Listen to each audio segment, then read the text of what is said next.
Two gunmen shot dead at least 11 people on Sunday at a Jewish event being held at Sydney's Bondi Beach, Australian authorities said, declaring it a terrorist attack.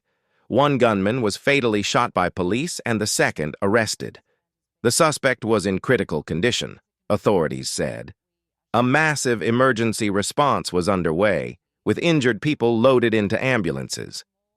At least 29 people were confirmed wounded, said Mal Lanyon, the police commissioner for New South Wales state, where Sydney is located. Two of those hurt were police officers. This attack was designed to target Sydney's Jewish community, the state's premier Chris Minns said. The massacre was declared a terrorist attack due to the event targeted and weapons used, Lanyon said.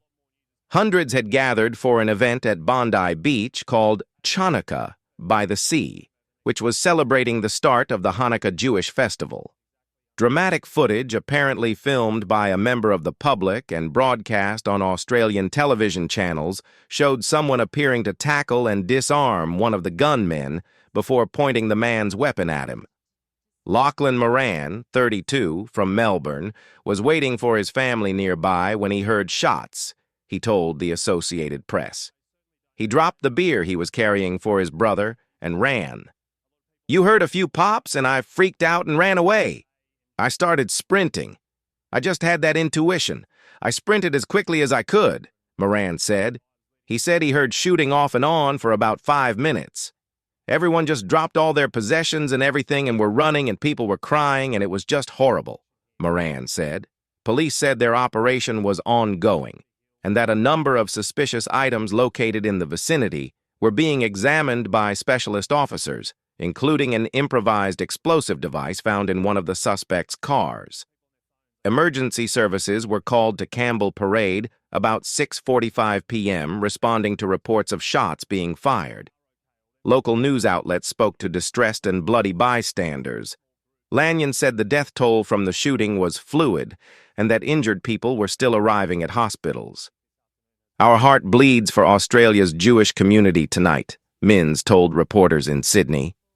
"I can only imagine the pain that they're feeling right now to see their loved ones killed as they celebrate this ancient holiday." Prime Minister Anthony Albanese said in a statement that his thoughts were with all those affected. "The scenes in Bondi are shocking and distressing," he said. "Police and emergency responders are on the ground working to save lives. Mass shooting deaths in Australia are extremely rare. A 1996 massacre in the Tasmanian town of Port Arthur, where a lone gunman killed 35 people, prompted the government to drastically tighten gun laws and made it much more difficult for Australians to acquire firearms. Significant mass shootings this century included 2 murder-suicides with death tolls of 5 people in 2014 and 7 in 2018, in which gunmen killed their own families and themselves. In 2022, 2 police officers were shot and killed by Christian extremists at a rural property in Queensland state. The 3 shooters in that incident, conspiracy theorists who hated the police, were also shot and killed by officers after a 6-hour siege in the region of Wiambilla, along with one of their neighbors.